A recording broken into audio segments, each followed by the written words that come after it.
एकीकडे भारतीय रेल्वे प्रशासनाकडून रेल्वे स्थानक स्वच्छतेचे मोठे दावे केले जात आहेत.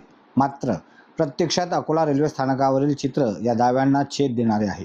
स्थानकावरील प्रतीक्षालयातील शौचालयामध्ये सर्वत्र घाणीचे साम्राज्य पसरले असून अनेक दिवसांपासून येथे स्वच्छता झालेली नसल्याचे स्पष्टपणे दिसून येत आहे.